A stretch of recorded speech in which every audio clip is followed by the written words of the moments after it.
In accordance with Governor Abbott's declaration of the COVID-19 public health threat and action to temporarily suspend certain provisions of the Texas Open Meeting Act, a quorum of the District Board of Trustees will hold its regular board meeting, a video conferencing or by video conference or by teleconference. Members of the public may access this meeting by calling or checking out the Mission CISD website.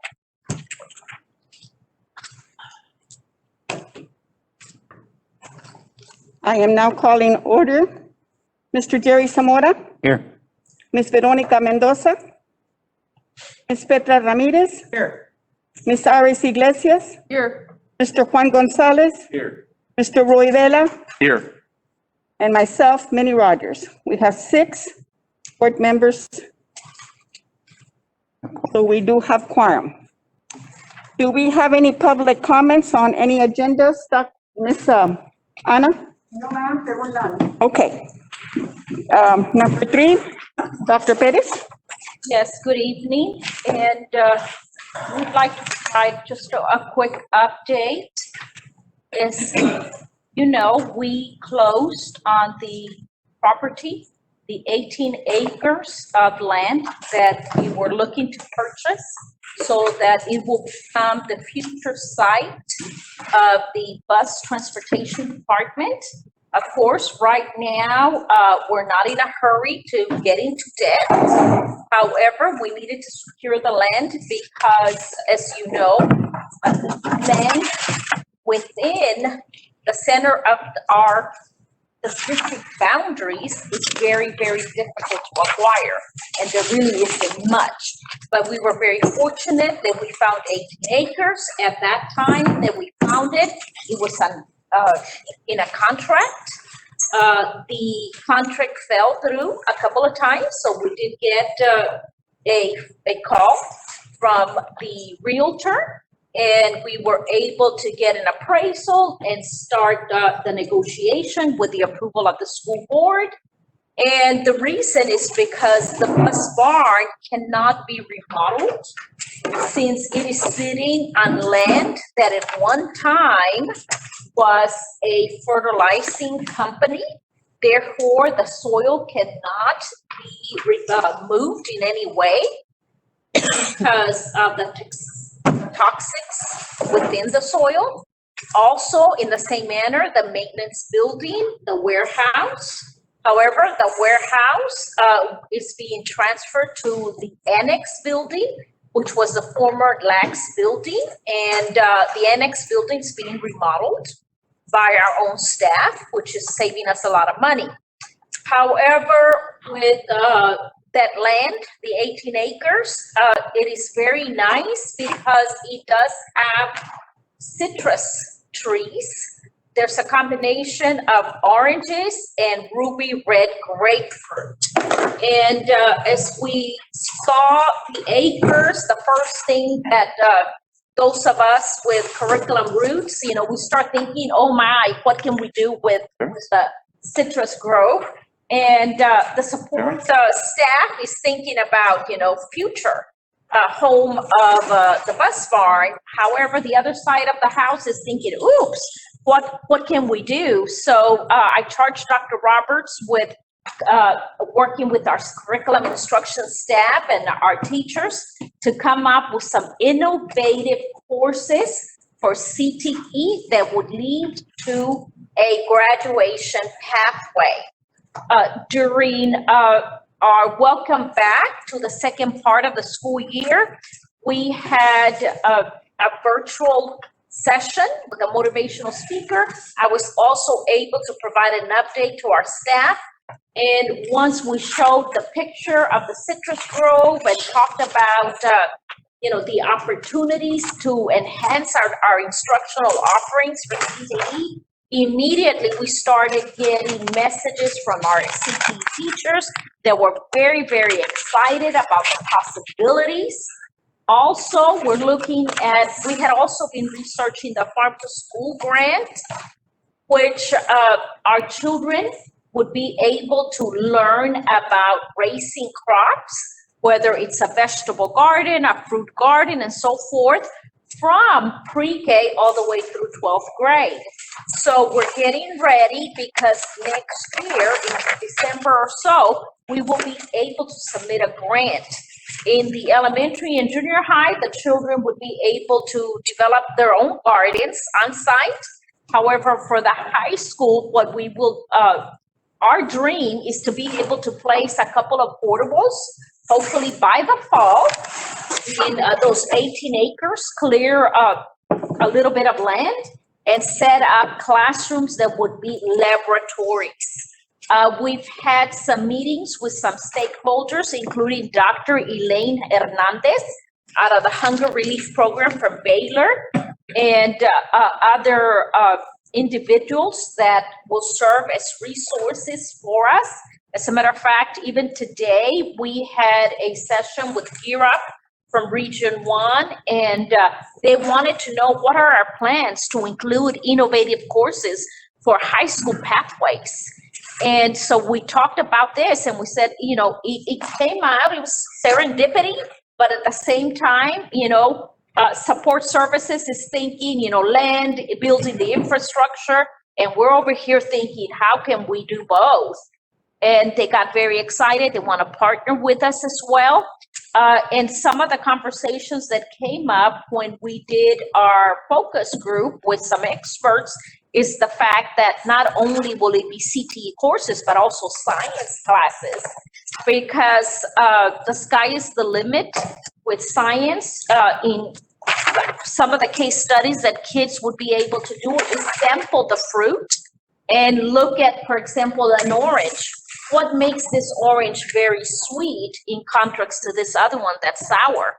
And then they go to the root of it and start testing the soil and finding out, you know, what, you know, they come up with a hypothesis and then finding out what makes that difference and how are we going to treat, you know, those other trees and so forth. So there, I mean, the learning opportunities is just next. And I don't know if you'd like to add anything to that, Dr. Roberts, or is that in on your agenda? But I mean, we're just very excited and passionate. And so we talked to the course director and said, hey, you know, we want to start this program. He says, okay, I'll start working on the courses, and created the pathway for 9th through 12th. I said, no, I want it down to junior high. So he created that pathway, and he said, okay, for next year, we'll be ready. I said, no, let's start in January. So it looks like we're going to get our first course off the ground January 25th, when our second semester starts. Yeah, when Dr. Elaine Hernandez, and we have that focus group, and what she's have 3 things: passion, you have to have support, and you have to have expertise. Well, you know, our district has always been so supportive of anything our children want to do that's going to help them in their pathway. So I said, we have no problem with that part. This young man that emailed Dr. Pettis and all of us, I mean, he is so passionate. So we want to build on that passion now, not wait 7 months until August for the and he's one of our teachers that has worked while going to school with the U.S. Department of Agriculture, and even received a grant to work on his master's. And right now he's teaching biology, but he's very interested in teaching some of these courses. One of the things that we learned through the focus group is that they stated, but make sure if you have someone in charge, okay, of the farm to school program, of the agriculture courses, and so forth. So what it will take is developing the job description for an administrator, and that would get paid out of CTE. We won't have to do that, because remember, for every CTE class that kids take, the state pays. Yep. So we need someone that will be not only in, because, you know, even some of the things that the kids will be growing can eventually be fed to the animals that are at the egg farm. So it's just a cycle. But they said, you know, someone like Mr. Peña or Dr. Roberts or I, you know, can't be that person. It's got to be somebody that has experience with management, with facilities, you know, and things like that. engineering. Yes, because of all the CTE with the STEM. So that'll be something that we'll continue to talk in the future. Another thing that we did last week is Our staff has been working because we know COVID is here and we need to mitigate, we need to make sure that the vaccinations can be disseminated. And we also had a meeting with Hidalgo County, Eddie Olivares, and also Judge Cortez. And in the meeting, individuals from DHR, UTRGV, superintendents, city officials, and what they're telling us is they're not getting enough vaccines to be able to put out. And you may be wondering, how come other districts have been able to have clinics? Well, they've had existing MOUs with the county.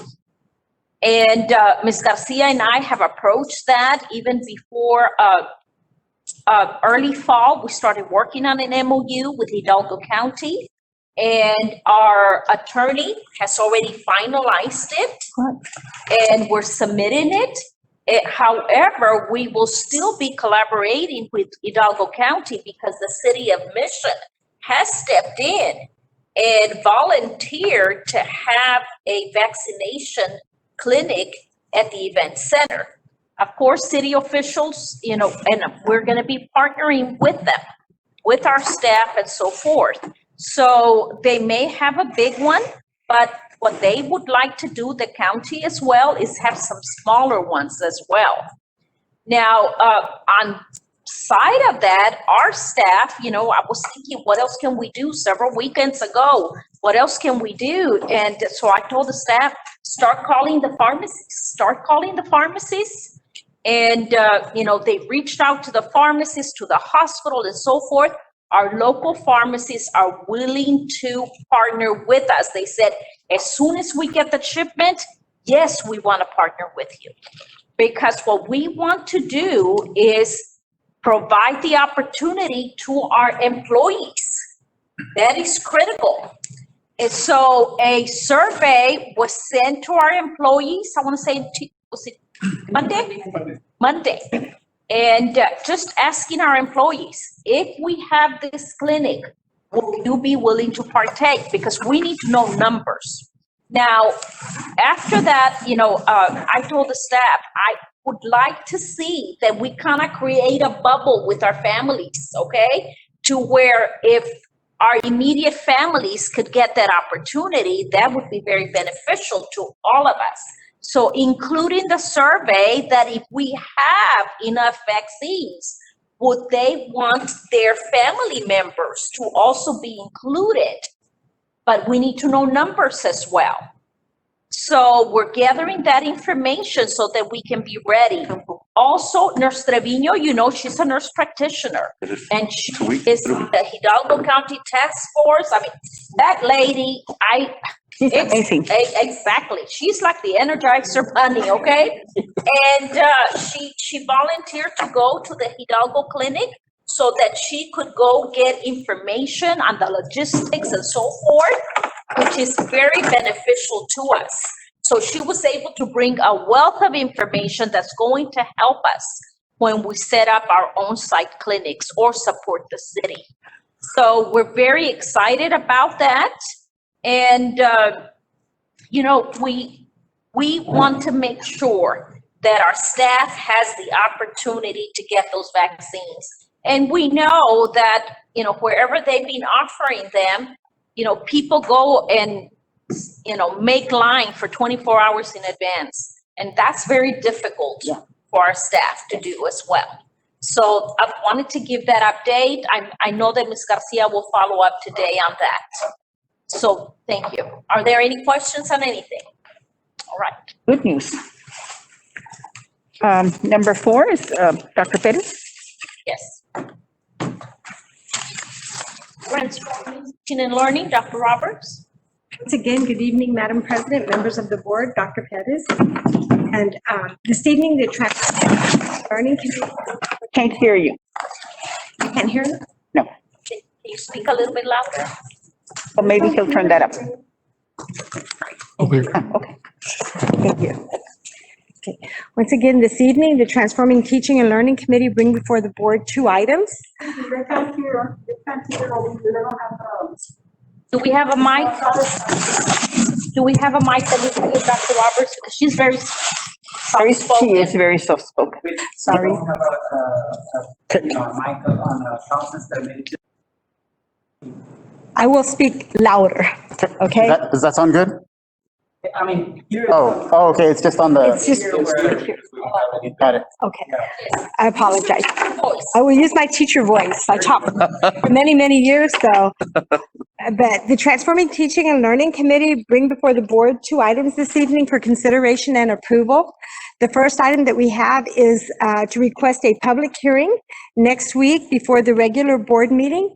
This is in compliance with Texas Education Code 39.306, which states that each district's board of trustees is required to hold a public hearing to discuss our annual Texas Academic Performance Report, which came out on November the 30th.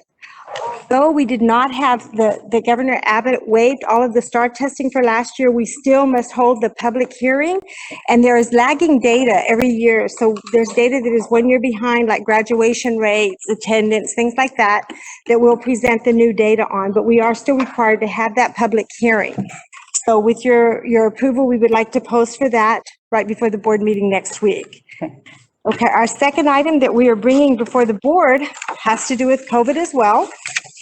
And that is that we need the approval of a revision to our 2020-21 academic school calendar. As you will recall, every January, we usually call together our District Education Improvement Committee, and they create 2 calendars for all of the staff, the teachers and staff, to vote upon. Last January, we did that by overwhelming majority, 76%. Our calendar B won. And so that was the calendar that we were implementing for this year. However, lo and behold, March 2020, we have COVID. And so at that time, we went into school closure. And then as we progressed on, in the summer, we knew that we were going to have a delayed start. At that time in the summer, prior to the beginning of this school year, Hidalgo County Health and Human Service Department issued an order stating that all public and private school systems in Hidalgo County needed to delay the opening of school. So we had to bring before the board a revised calendar to start school for the children September the 8th. In that calendar, when we work on the school calendar, there are 2 things that we have to always consider. One is, by law, we must provide 75,600 minutes of instruction for students. And so the other part is we must, by law, provide 187 calendar days for the teachers to work on their contract, for their contract days. And so when we brought the calendar last summer, then we had put down Memorial Day as an instructional day.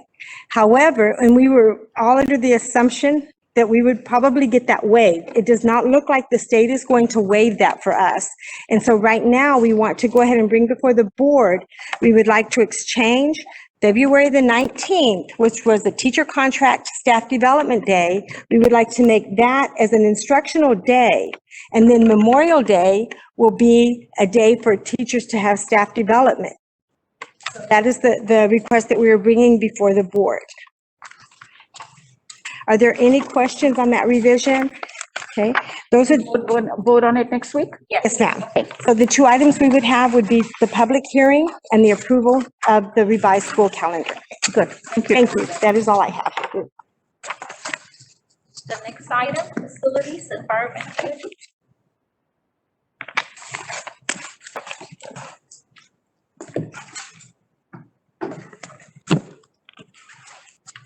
Good evening, President Rogers, members of the board, Dr. Pettis, Superintendent, members of the audience.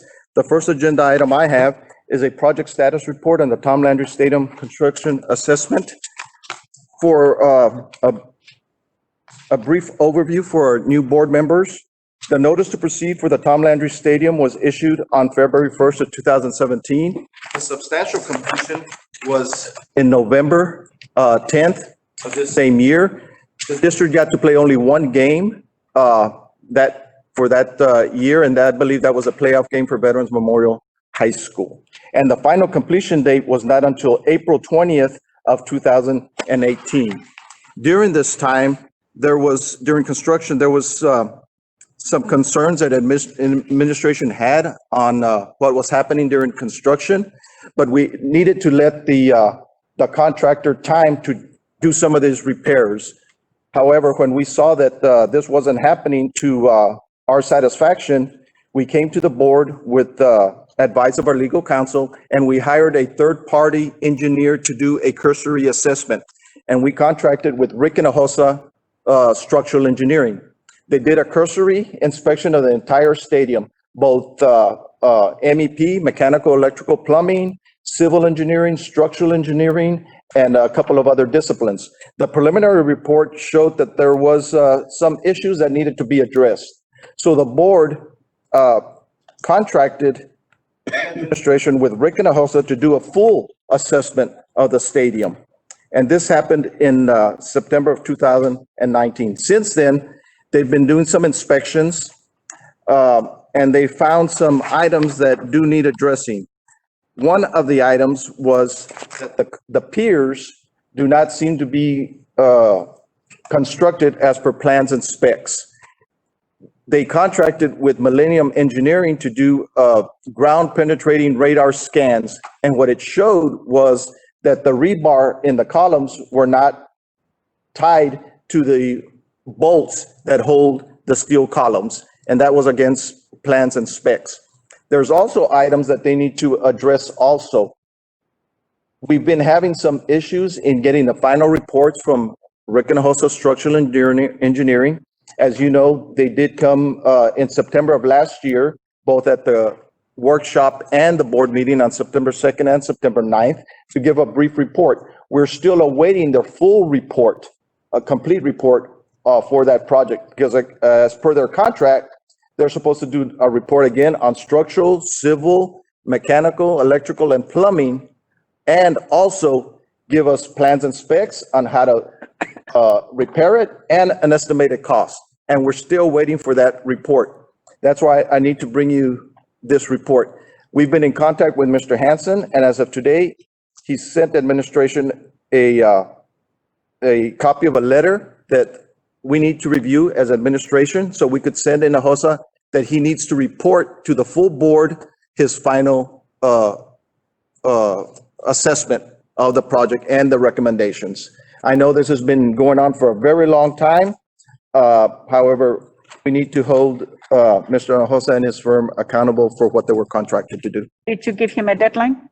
We will be giving him a deadline, and I believe it's for, if possible, for next week's Board of Trustees meeting.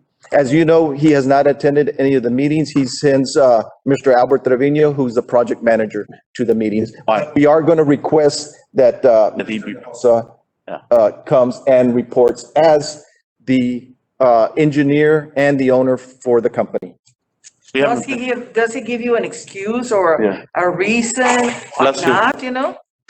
Or he's just numb? All our correspondences that I send have been addressed to him and Mr. Albert Trevino, the project manager, and really, we get no response. Have we paid him anything? His, the cursory assessment, I believe, was $3,000, and that, of course, that was paid. He did provide a report.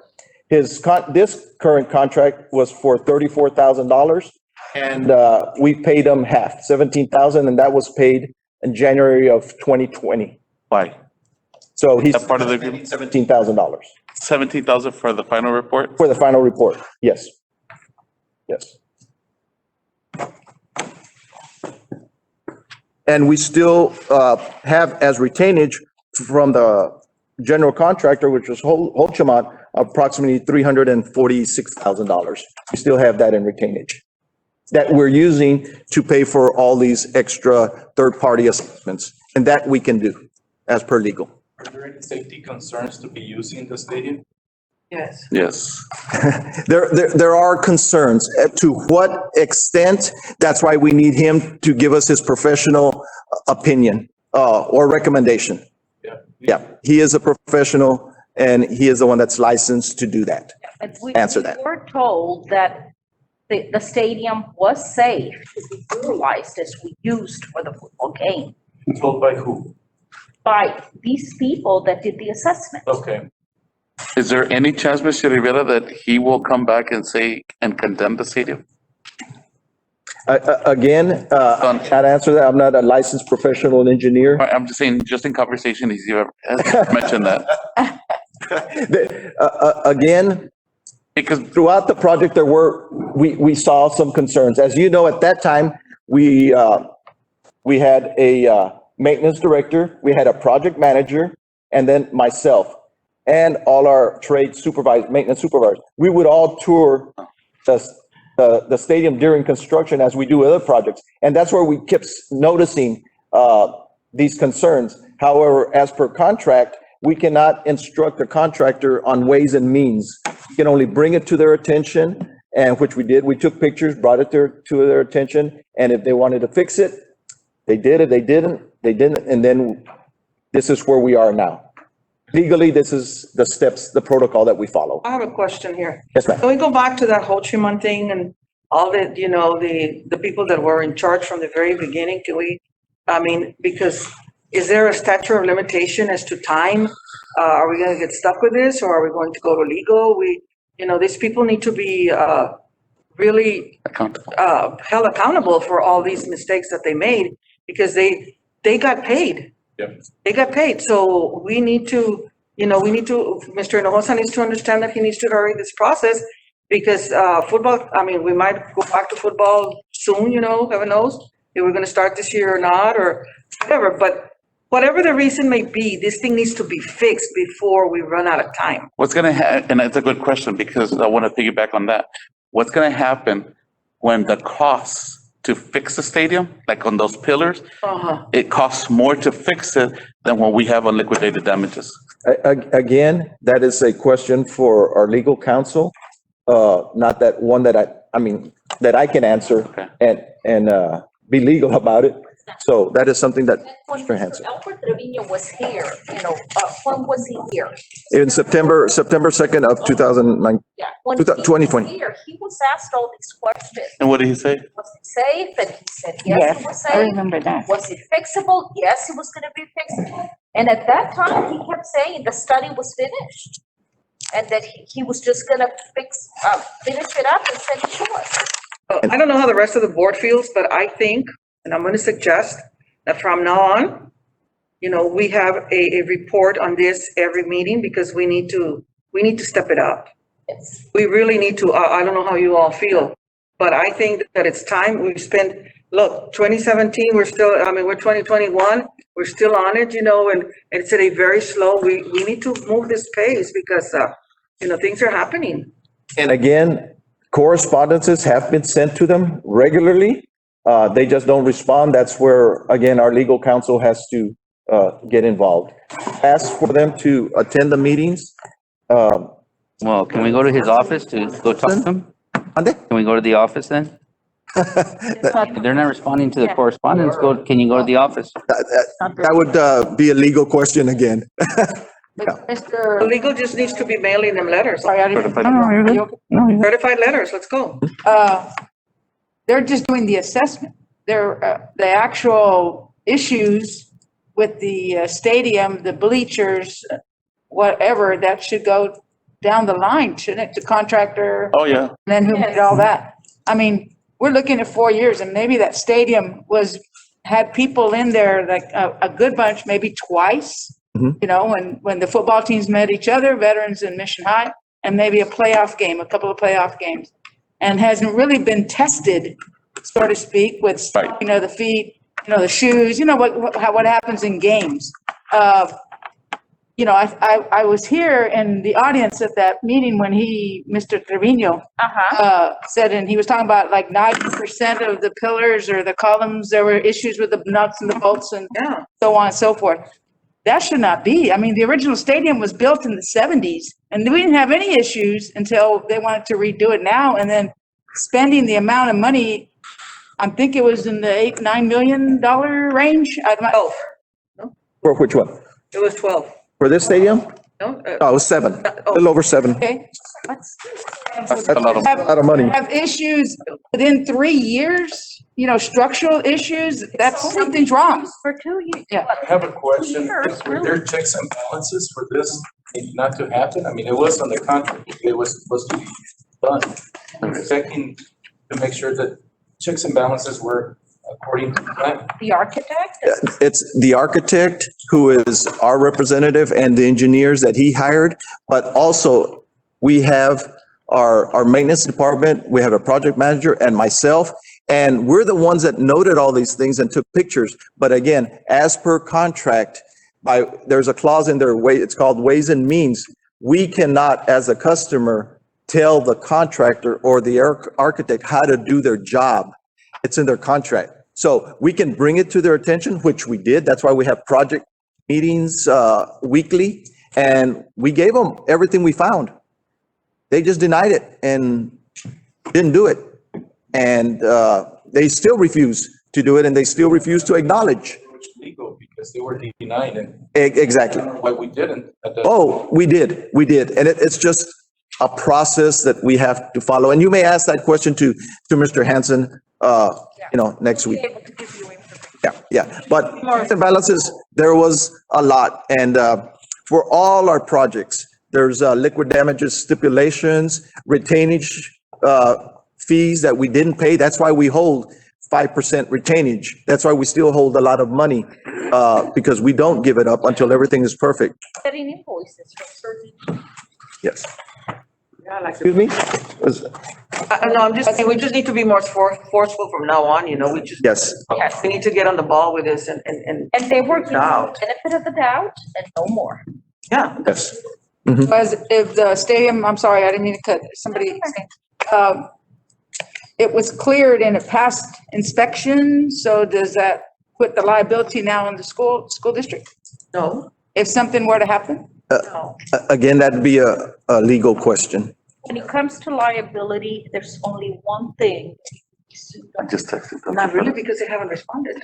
I texted Dr. Perez to put it on the agenda item. And again, this is something that the administration has been following through. I mean, We have a lot of documentation. lots of, as you could tell by the executive summary, it's real thick. We document everything. And what you don't see in there is all the correspondences requesting all these reports, all the reports originally to the contractor.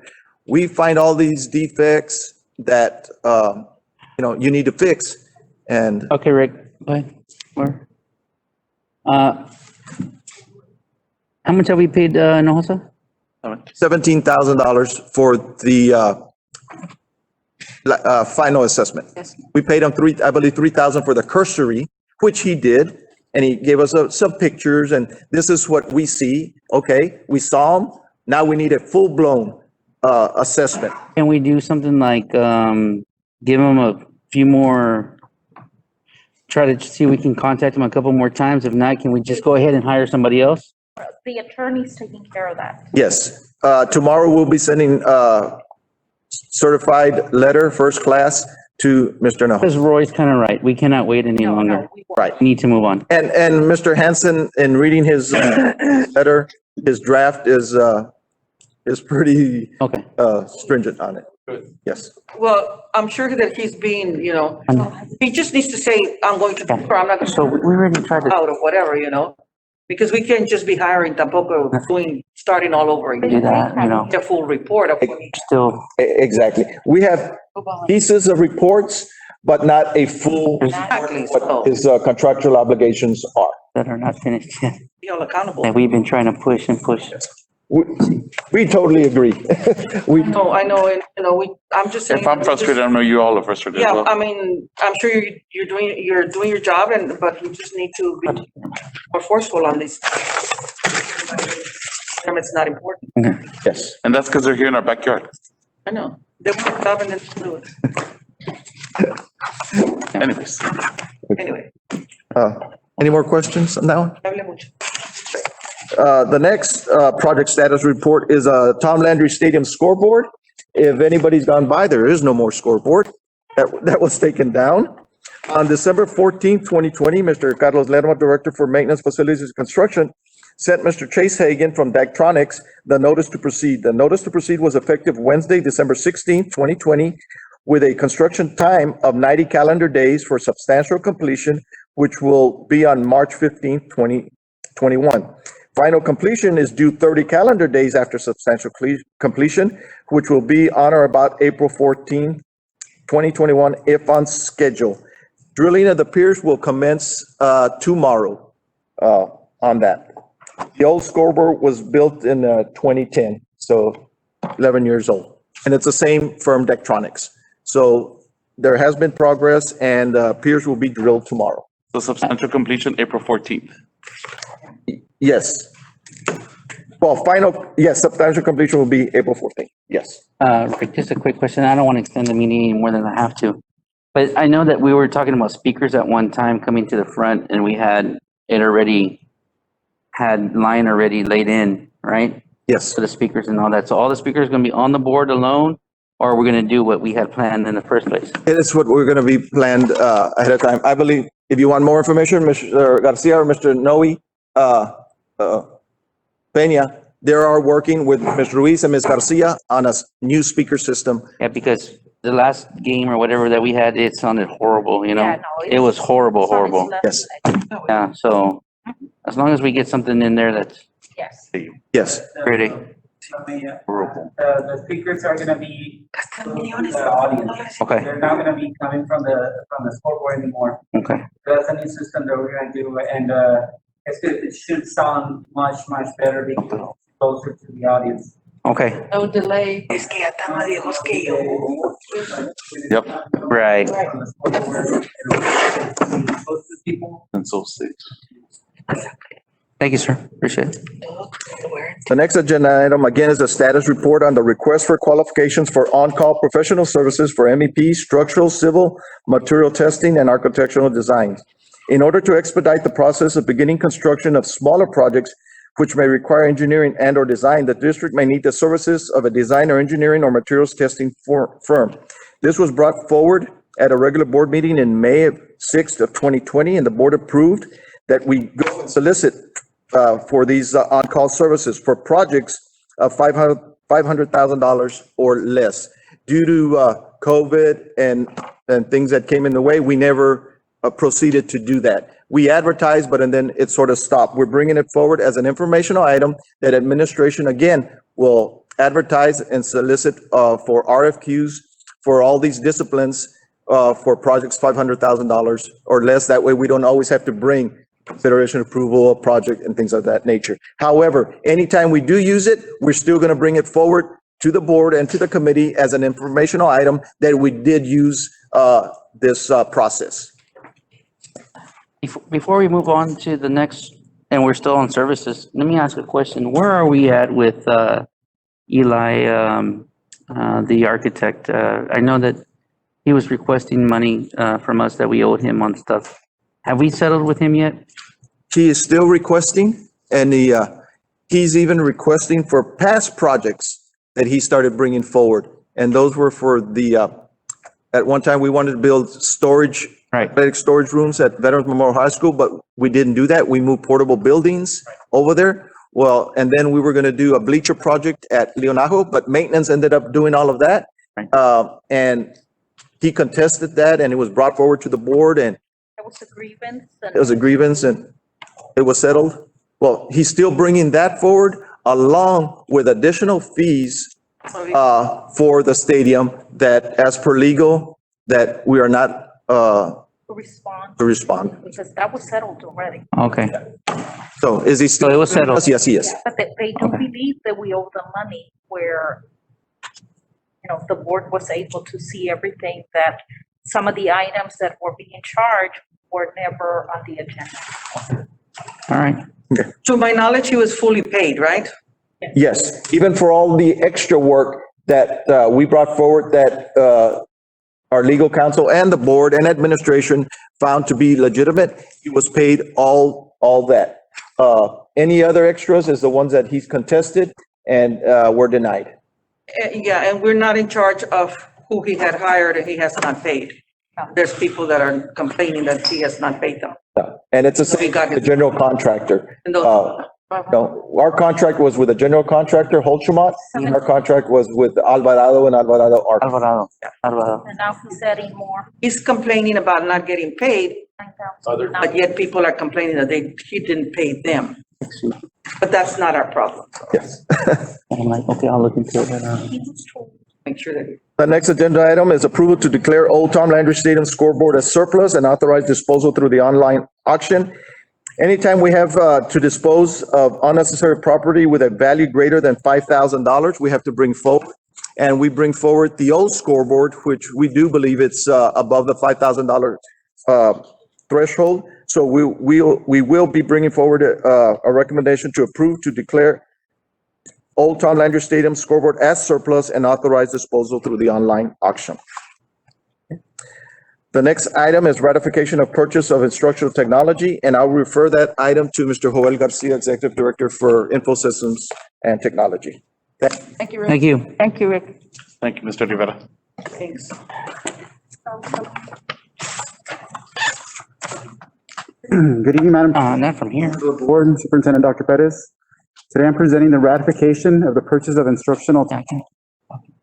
At the December 16th board meeting, Not anywhere. provided a technology update that included the work that the district was doing to secure mobile devices. And in early December, the district had not received most of the mobile devices that they had placed an order for in July.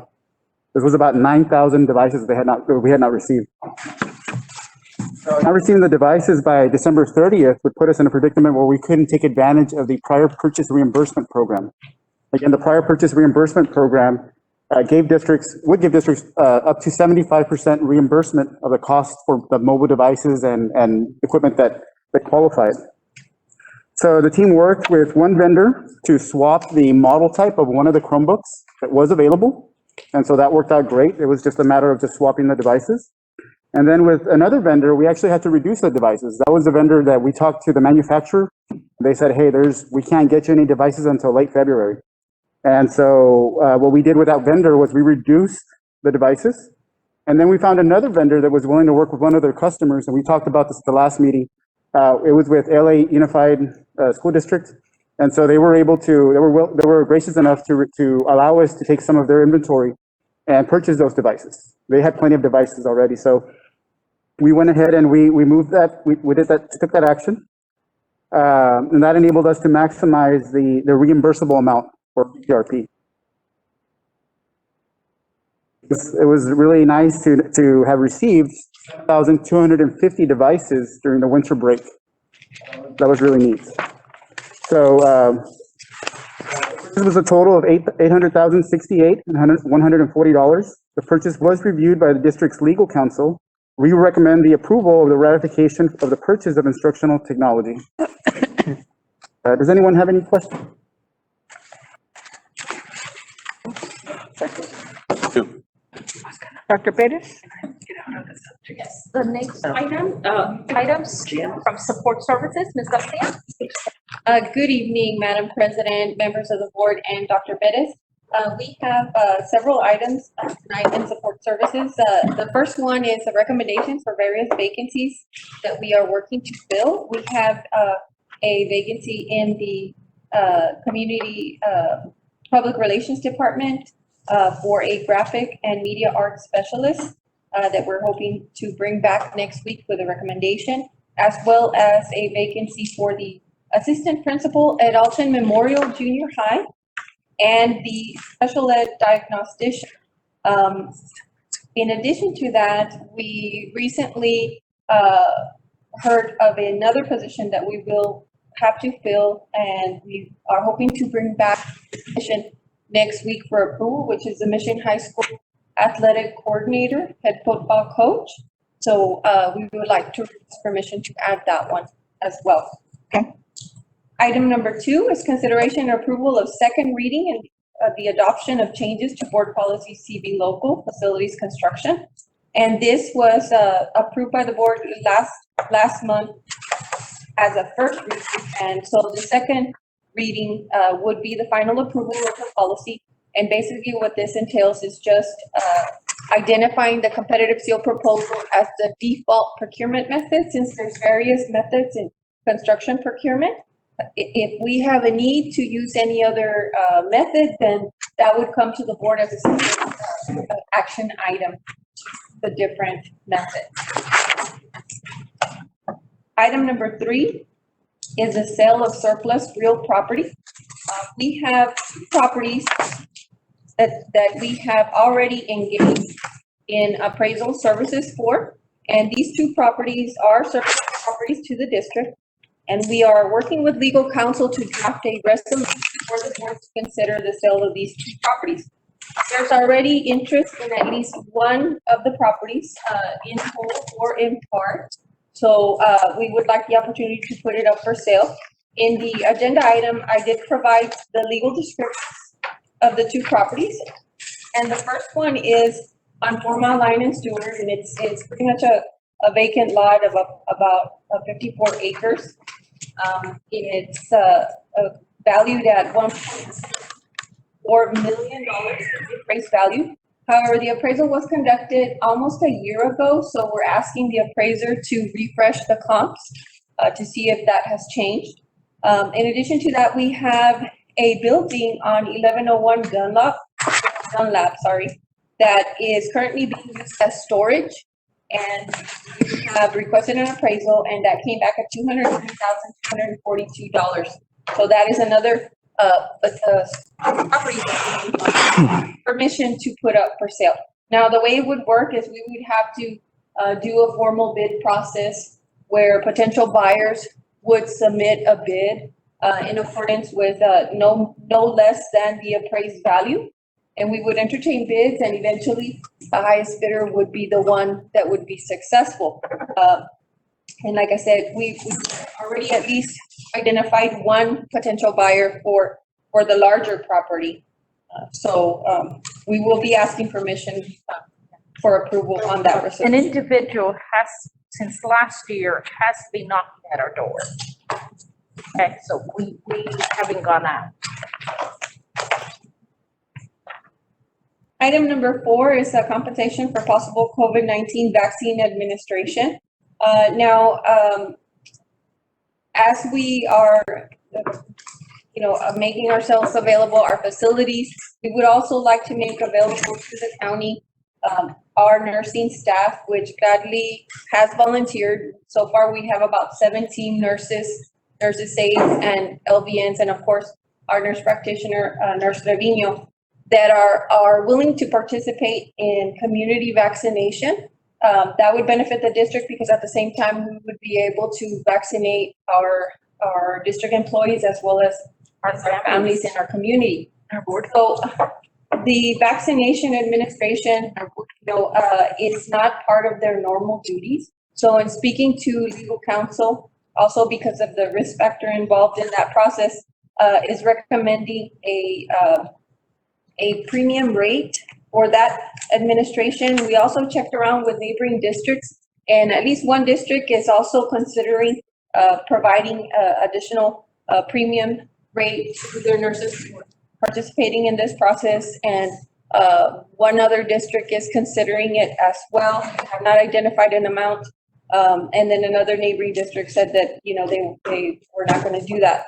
So there's already interest and opportunity in the city of Mission as well as the county to provide the sites here in a large at the Mission Event Center, where we would use our nurses to help administer, and then also possibly other opportunities at Veterans Memorial High School as another administration site. So we would like to be able to have our nurses participate in this process because it's difficult to find the manpower for these events. And that's what the county has advised, that right now we're experiencing a huge shortage of nursing staff in the various locations.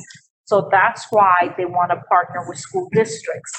And I'm very proud of the fact that our nurses, even before we asked them, they were already volunteering to assist.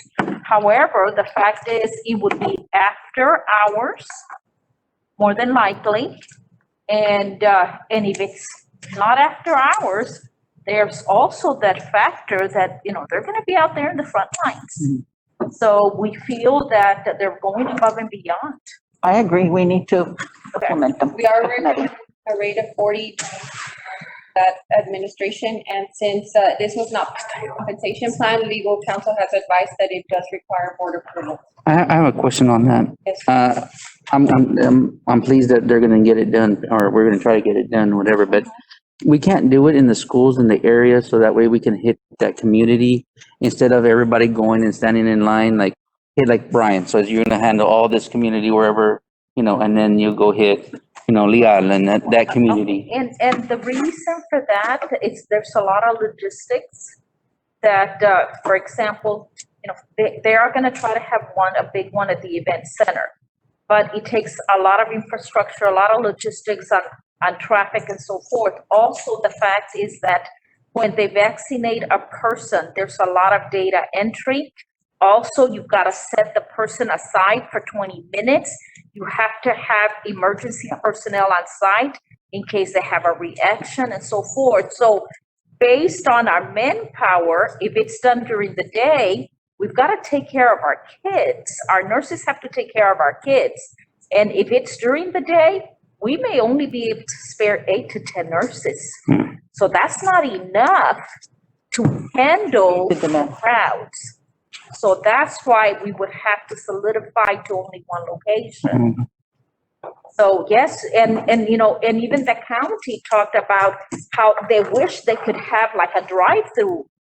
But then again, you have to hold individuals, and then there would have to be emergency personnel or nursing staff, supervising people that are in vehicles and so forth. So, the more they explained it, it takes a huge army to be able to get this job done. The last item is an informational item. It's the monthly personnel employment, resignations, transfers, and compensation information. That is all I had. If anybody has any questions. Thank you, Ms. Garcia. Thank you. Okay, the next Finance. items are items for information. Ms. Ruiz? No, we need to go back to I'm finance. sorry, Finance Committee. Yes, ma'am. Sorry, That's okay. Finance Committee. Good evening, Madam members of the board, Madam Superintendent. First item under Finance Committee. Item A, bids, proposals, and purchases of 50,000 and over. Item 1, award contract for emergent and non-emergent medical transportation services. RFP number 420210. Under the current medical plans offered by the district, for employees, ground and air ambulance is not covered 100%. Ground and air ambulance are covered only for medical emergencies, depending on which plan or employees participate. So that could be anywhere between 70 and 80% after meeting the corresponding deductible. Ground and air ambulance services are not covered for non-emergencies. If the district chooses to purchase this insurance product, insurance would cover the cost not covered by the district's current medical plans. In order to ensure that district employees are offered an option to cover these out-of-pocket expenses, the district has solicited service for emergent and non-emergent medical transportation services. On December 16th, the district received only one sale proposal from Massa Global.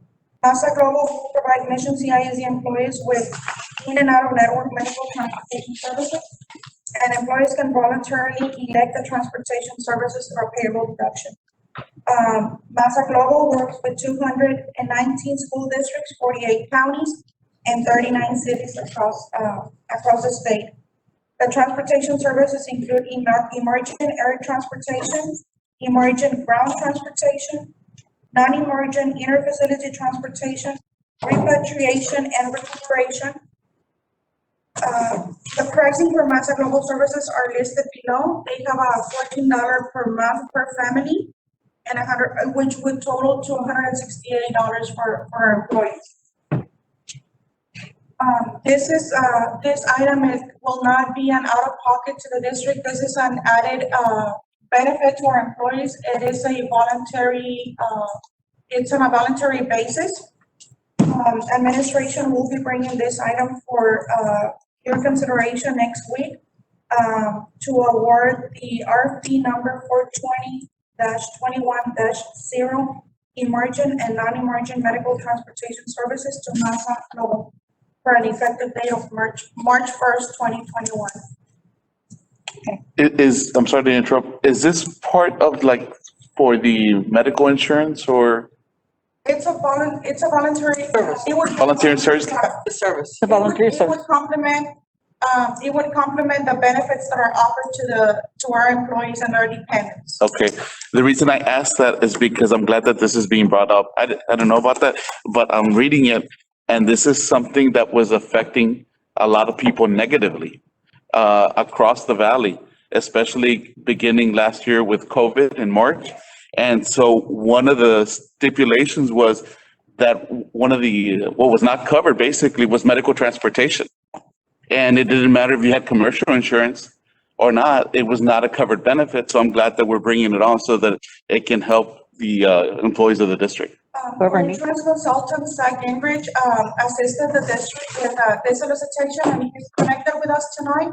If the board has any questions, but we do believe that this would be an added benefit to our employees. Absolutely. Circumstances. I was reading, and so I just wanted to ask and double check.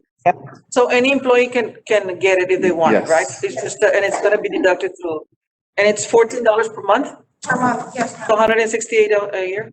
How much do they have to pay for the service? Like say I needed, Yeah, and they go on it. and they need it, is there a copay or deductible, or how does that work? Just and the reason I ask is in case we have we get a question, that way we know what to respond. Good evening. That's a great question. So with the membership to Massa, it is completely voluntary as mentioned. So when it comes down to the expense, either that be copay or deductible back to the employees, the goal and the service that Massa is going to provide is that they will pay for the emergent or non-emergent transportation. So within Hidalgo County, there's already pre-negotiated contracts that they have with providers. And so when it comes to these expenses, they're there to take care of the full cost. So what it does is reflect zero cost back to the employees. Awesome. And how about if they have to be transported away from here, like say San Antonio and Austin, is that a covered benefit? Yes, sir, it is. And we see a lot in Hidalgo County with the burn units. A lot of them do get transported to either San Antonio or even Houston. But this is actually a national network, and it does include Canada as well. Awesome. Thank you so much for answering the question. What is the fee for the family? $14 per If month. it's the family, okay. Yeah, it covers the family. But if the employee just wants for the employee, they can't. So when they actually fill the application, the $14 that they're allowed at the family. Am I correct, Zach? I just want to confirm. That is correct. The cost is actually going to cover the entire family, including the employees. So it doesn't matter if they just want to cover themselves or all dependents. It will cover. It will work better if they are commercially insured or really insured in general, but it will cover the entire family. But Mr. Vela, you're correct as far as the COVID, it does cover that. Yeah, and I saw it, I heard it from a lot of people that they were commercially insured, but they had insurance commercially offered to their employer. And I can tell you Driscoll was one of them, and it was not a covered benefit. So I'm glad that we're offering that because we're being. Start March the 1st? March, yeah. So it starts March the 1st. It does? March the 1st. So with this, Zach, would, say a patient has COVID, would a patient be able to be transported with this? Yes, sir. This does include COVID transportation, which is a great added benefit because per most commercial insurance plans, at times because COVID could be emergent, could be non-emergent, it will cover both sides of it. Thank you, Zach. Any Good. further questions? Thank you. Very good. Thank you, Zach. You're welcome to disconnect. Okay, thank you. I hope everyone has a great night. Likewise, thank you. Thank you. Item B, donations. Administration is bringing forward consideration for the donations we received for the period. Total donations that we received were 2,190. There was a cash donation of $500 and non-cash donation of 1,200. These donations benefit our students and staff, so administration will be bringing forward this recommendation to approval next week at the regular board meeting. Item C, supplemental budget amendment for the month of January. We're bringing forward several budget amendments that we received from various departments. I had shared with you back in the before the holidays that our child nutrition program department had been awarded a $60,000 grant from No Hungry Kid Association. And so those 60,000 that you see on the budget amendment we will have to increase revenues and we will have to increase the corresponding expenditures. And the other ones are just transfers in between the different functions to realign to properly code expenditures that will be coming before you, or that will be coming forward at the department level. So that will, we are increasing, since we're increasing expenditures by 60,000, the revised expenditures budget in general fund would be 179,122,685. Administration will be bringing forward a recommendation next week for the approval of the budget amendment. Item number 11, excuse me, financial reports for the month of November 2020. Item A, general fund. The report compares budgeted revenues and expenditures. The actual revenues for November were $58,731,031, and the actual expenditures were $49,212,718.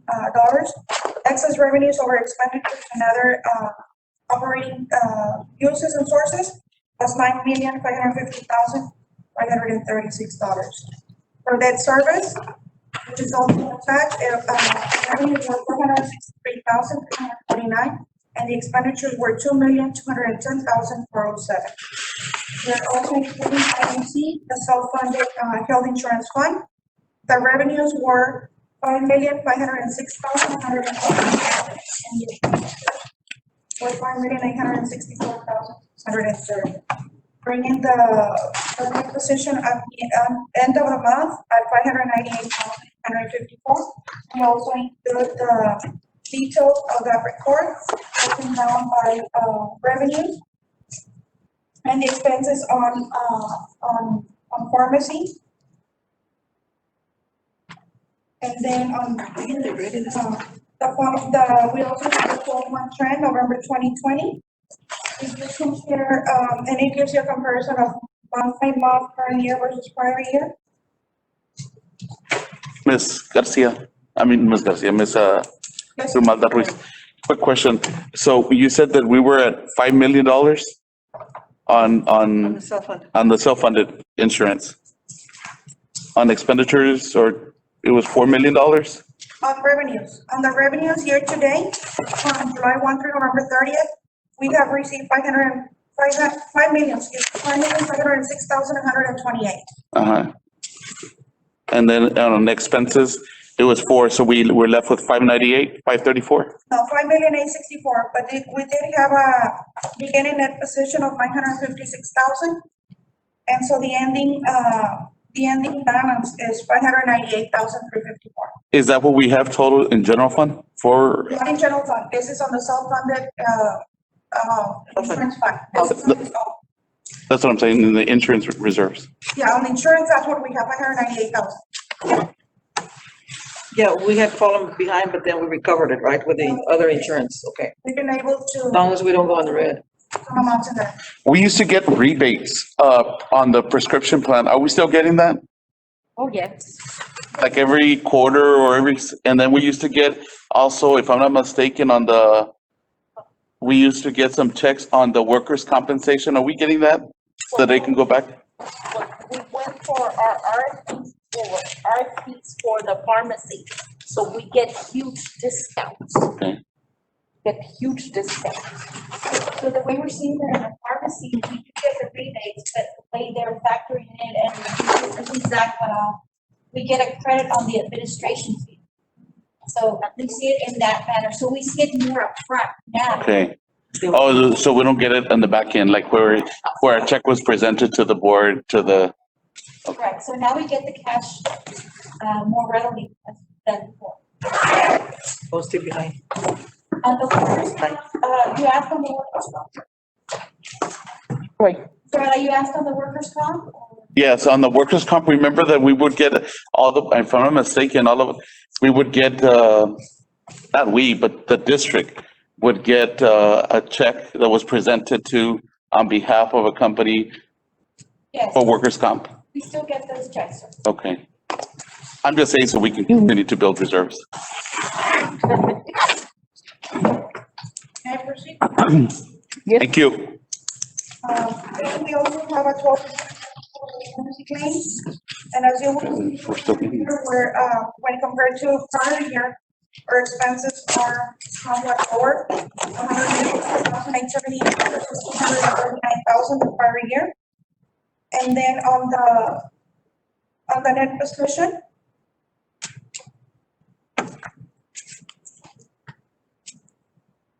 we were at 91,000, prior year, current year, we're at 598,350.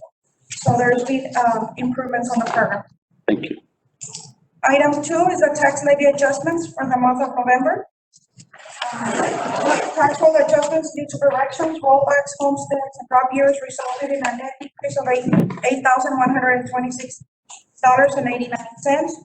The collections for the month total $2,041,539.18, and we pay a monthly fee to Hidalgo County of $6,271. Administration will be bringing forward this item for next week. Item number 3 is disbursements for the month of November. Total district's disbursements for the month were $13,093,000, and this is made up of accounts payable vendor checks, the use of the district's purchasing card, and other banking transactions that we initiated, such as automated clearinghouse to pay several vendors, wire transfers, and then for payroll, $7,953,044. Item number 4 is the second quarter investment report. As of the second period, the investment portfolio were $102,711,176.06, and the interest generated during this second quarter was $29,989.82. Item number 5 is tax properties resale.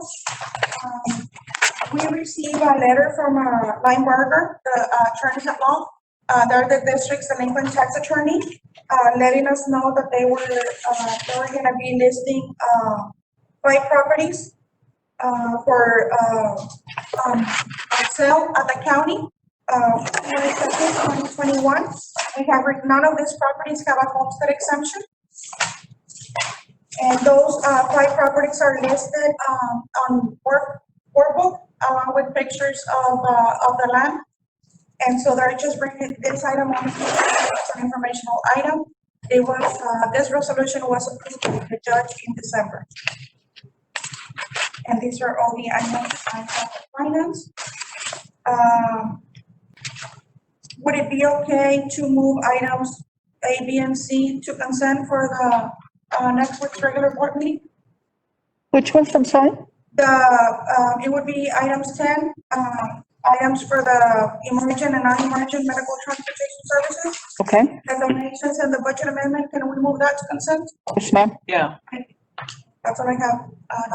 Thank you very much. Thank you. I thank you. Now with important dates to remember, on Monday, we did have the Team of 8 training and all board members and myself were present and we had a great training. Now, the District Safety and Security Committee will be meeting on January 21st, 21. We'll change that in And that your is date. a After the meeting. that Ms. Garcia shares and myself with some committee members. And we look at the district audits for safety and so forth, and of course, COVID is always at the forefront. January 20th, we will have the regular board meeting at 7 p.m. And that is all we have. Anybody's got any concerns, any questions? Do I hear a motion to adjourn? Second. The motion on the floor by Ms. Petra Ramirez, seconded by Mr. Roy Vela. All those in favor say aye. Aye. It's adjourned at 7:43.